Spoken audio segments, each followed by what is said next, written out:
जहां किताबें बोलती हैं और कहानियां जिंदा हो जाती हैं। तो आज हम बात करने वाले हैं जापान के दो लेजेंडरी ट्रेडर्स के बारे में और जानेंगे कि उनकी जबरदस्त कामयाबी के पीछे का राज क्या था, जो कि हैरान करने वाली बात है, बहुत ही सिंपल था। तो सबसे पहले ये नंबर देखिए, 100 मिलियन येन। ये वो रकम है जो इनमें से एक ट्रेडर ने कमाई थी, और यही वो आंकड़ा है जो इस कहानी को इतना दिलचस्प बना देता है। हाँ, ये कोई मजाक नहीं है। एक ट्रेडर ने सिर्फ 1.8 मिलियन येन, मतलब करीब 18 लाख येन से शुरुआत की और उसे 100 मिलियन येन तक ले गए। ये कोई लॉटरी नहीं लगी थी, इसके पीछे एक पूरा सिस्टम था। तो सवाल उठता है, आखिर उन्होंने ये किया कैसे? क्या कोई सीक्रेट सॉफ्टवेयर था या कोई इनसाइडर इन्फॉर्मेशन? आज हम इसी पहेली को सुलझाएंगे। तो चलिए इस कहानी में और गहरे उतरते हैं। ये कहानी है दो जबरदस्त ट्रेडर्स की, बीएनएफ और सीएआईएस, जिनकी स्ट्रैटेजीज से हमें बहुत कुछ सीखने को मिल सकता है। और यहीं पर आती है सबसे चौंकाने वाली बात। उनकी कामयाबी का राज कोई कॉम्प्लेक्स एल्गोरिदम नहीं था। उनकी पूरी की पूरी स्ट्रैटेजी सिर्फ दो, जी हाँ, सिर्फ दो सिंपल टेक्निकल इंडिकेटर्स पर टिकी थी। तो आखिर वो कौन से सीक्रेट इंडिकेटर्स थे? कमाल की बात तो ये है कि ये बहुत ही कॉमन टूल्स थे। देखिए, जहां ज्यादातर लोग कामयाबी को मुश्किल चीजों में ढूंढते हैं, इन ट्रेडर्स ने सिंप्लिसिटी में महारत हासिल की। पहला इंडिकेटर है मूविंग एवरेज। ये बहुत ही सीधा साधा है। ये बस एक तय समय में, जैसे 5 दिन या 25 दिन में, किसी स्टॉक की एवरेज प्राइस बताता है। इससे होता क्या है कि मार्केट के छोटे मोटे उतार चढ़ाव हट जाते हैं और ट्रेंड को पहचानना आसान हो जाता है। और दूसरा इंडिकेटर है मूविंग एवरेज डेविएशन रेट। अब ये क्या करता है? ये मापता है कि किसी स्टॉक की करंट प्राइस उसकी मूविंग एवरेज से कितनी दूर चली गई है। मतलब, क्या कोई स्टॉक अपनी एवरेज कीमत से बहुत ज्यादा ऊपर या बहुत नीचे ट्रेड हो रहा है। तो अब कहानी में एक दिलचस्प मोड़ आता है। दोनों ट्रेडर्स ने लगभग एक जैसे ही टूल्स इस्तेमाल किए, लेकिन उनको यूज करने का तरीका बिल्कुल अलग था। और ये बात साबित करती है कि असली खेल टूल का नहीं, बल्कि उसे इस्तेमाल करने की कला का है। जैसे कि बीएनएफ, उन्होंने मूविंग एवरेज डेविएशन रेट का इस्तेमाल किया रिवर्सल ट्रेडिंग के लिए। मतलब, जब कोई प्राइस अपनी एवरेज से बहुत दूर निकल जाती थी, तो वो इस बात पर बेट लगाते थे कि अब ये वापस अपनी एवरेज की तरफ आएगी।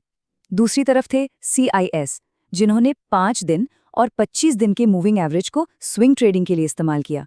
मतलब, वो ट्रेंड के साथ साथ चलते थे। और इसी बात से हम इस कहानी के सबसे जरूरी हिस्से पर पहुंचते हैं कि असली सीक्रेट कोई इंडिकेटर नहीं है। असली सीक्रेट है प्रैक्टिस, लगातार प्रैक्टिस। जो सोर्स मटेरियल है, उसका एक मेन मैसेज इसी कोट में छिपा है। चार्ट को पूरी लगन से देखें और अभ्यास करें। इसका मतलब साफ है, कामयाबी का कोई शॉर्टकट नहीं है। ये सब कुछ बस चार्ट को बार बार देखकर मार्केट की रिदम को समझने के बारे में है। तो इस प्रैक्टिस का मकसद क्या है? मकसद है मार्केट की चाल के लिए एक फील, या कह लीजिए एक इंट्यूशन डेवलप करना। जब कोई हजारों घंटे चार्ट्स को देखता है, तो उसे ऐसे पैटर्न दिखने लगते हैं जिनमें जीतने की संभावना ज्यादा होती है। तो फिर गोल क्या है? क्या 100% सही होना?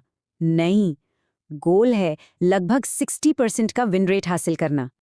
और ये एक बहुत बड़ा सबक है। ट्रेडिंग में कोई भी 100% टाइम सही नहीं हो सकता। ये इम्पॉसिबल है।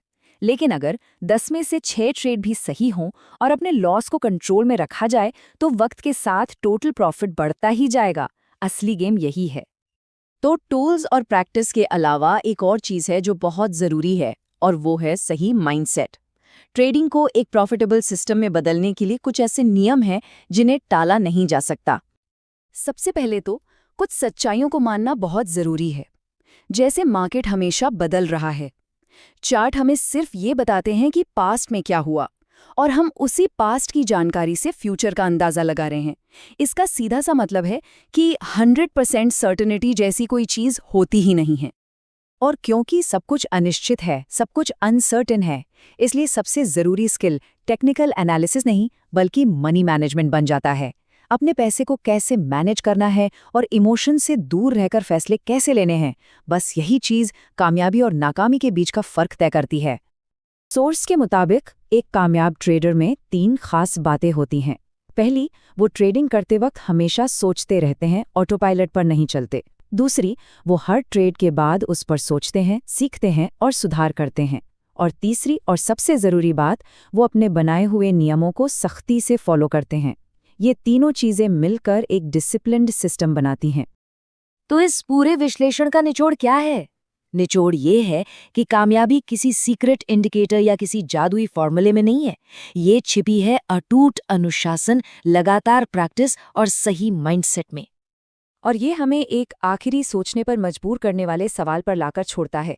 अगर कोई इन उसूलों को लगातार बनाए रख सकता है, तो क्या ट्रेडिंग, जो इमोशनल रोलर कोस्टर मानी जाती है, क्या वो किसी भी दूसरी नौकरी की तरह एक सिस्टमैटिक काम बन सकती है? ये सोचने वाली बात है।